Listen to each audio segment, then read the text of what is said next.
One of the things that can feel very stressful in life is having to make decisions. And if we have too many decisions to make, that can certainly feel stressful because, there's even a term for it. It's called cognitive load. That sense that, we're the one who has to make that decision. And so even, if you're in a group of friends, for instance, and it's on you to kind of decide where you're going for a bite to eat, that's really not an act of generosity if they to say, it's okay, you decide. And you're like, oh God, I've got to decide now. And so you're having to weigh up all the different options. And that's a level of stress, even if it's kind of a micro stress, that all your friends who are not deciding simply don't have. And so putting lots and lots of decisions upon yourself can be a way to kind of add to that cognitive load. And so feel more stressed than you otherwise would if you didn't have to make these decisions. Because when you've got lots and lots and lots of decisions to make, then every time we make that decision, we ask ourselves a question in the background of, what if I get this wrong? And I suppose that question in itself is a subject for a whole entire episode. What if I get this wrong? But nonetheless, it puts us in a bit of a crossroads each time, doesn't it? And then we're having to use that cognitive load again and pile up on the cognitive load in order to decide, well, do I go left? Do I go right? And of course, sometimes decisions can be really empowering. But if we're putting ourselves under unnecessary cognitive load, we're kind of inviting that stress response. And if we do it too often, we can get really quite stressed.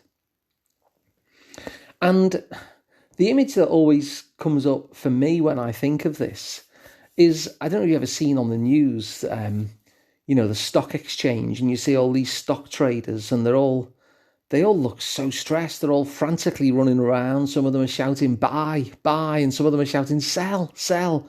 And they're all shouting and calling and their hands are in the air and they're on the phone. And these kind of traders, as they're called, they're making decisions all the time. Like they're a kind of stock market traders who are kind of making decisions day by day. I'll get this stock. Now, should I keep hold of it? Oh, it's just slumped. What should I do?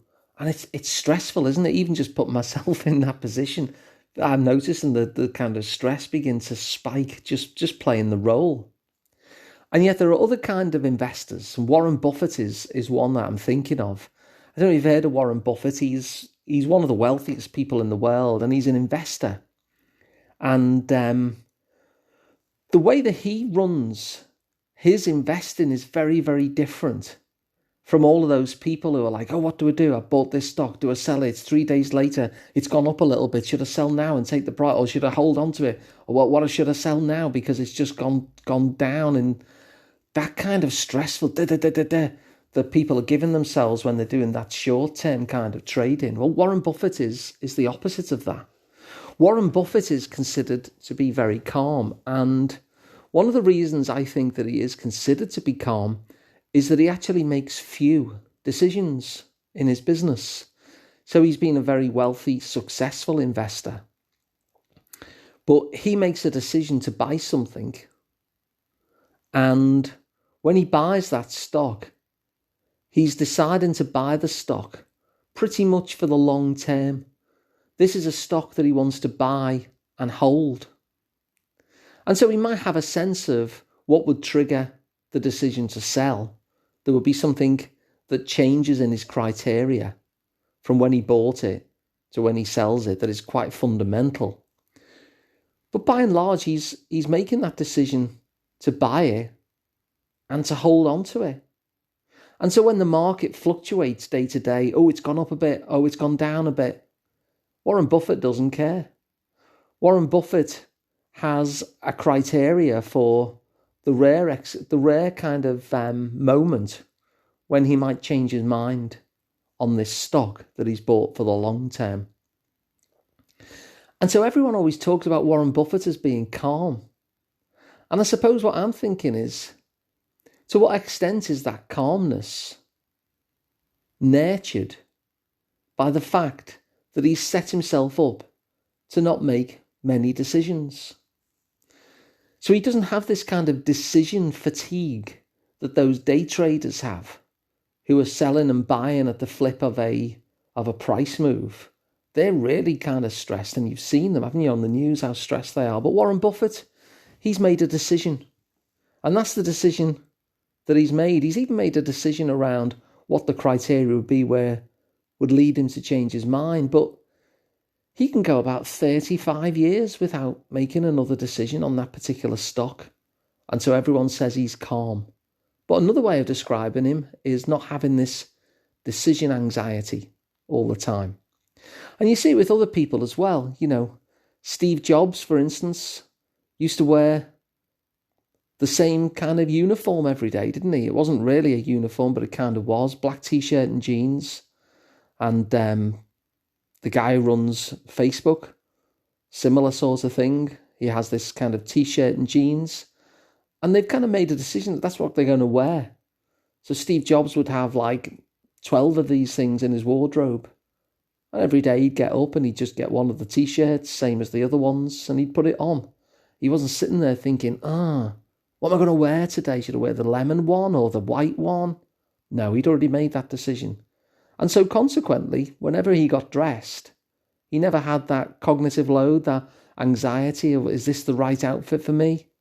He'd just go to his closet, take his t-shirt, his black t-shirt, put it on, put on his trousers, done. And so I'm throwing this out there because I'm wondering, what are those things in your life? What are the decisions that you can make in your life that makes other decisions unnecessary? What are the choices that you can make that would mean that you don't have to really use your decision-making facilities on that thing again? So for Steve Jobs and Mark Zuckerberg of Facebook, it's, I'm going to wear these clothes. And for Warren Buffett, it was, I'm going to buy this stock and I expect to hold it for 35 years. So what would it be for you? And it could be a smaller thing. It doesn't have to be a big thing, what clothes you wear. But I'm just curious, where are the multiple decisions keep on coming up for you? I mean, the writer and podcaster Tim Ferriss had made a decision recently because he was having decision anxiety around friends who were quite high-profile people, would write a book and then send it to him, asking for a book blurb, where he writes a paragraph saying how great the book is. And he didn't want to be making the decisions as to which ones to accept and which not, and they were socially awkward as well. And he just made the decision he was not going to read any new books, and so therefore couldn't do book blurbs. And so he just made that choice that he was only going to read books that were at least 10 years old. And that meant that he didn't have to make those other decisions about which of his friends' books he was going to have to sit and read and write a paragraph on. So there's another example. Just removing that cognitive load removes that stress. So I'm just curious, what shows up for you as you become more, as you kind of hold this idea and play with it? What are the decisions that you can make that make all those other decisions unnecessary? What's the long-term decision that you could make, like Warren Buffett, that says, I'm not going to change my mind on this, and this is going to hold for quite a decent amount of time? And so the amount of decisions I give myself are much, much less. So I'd be interested in what comes up for you. Feel free to get in touch. And if this idea is useful, spread it around. Share it with your friends. You can subscribe to this podcast for free wherever you get them. You can watch them on YouTube. Just go to sliceoftherapy.com and you can work with me directly. I'm Alun Parry at the Liverpool Psychotherapy Practice, and that's liverpoolpsychotherapy.co.uk. So I'll be back tomorrow with another one. Thanks for listening and take care.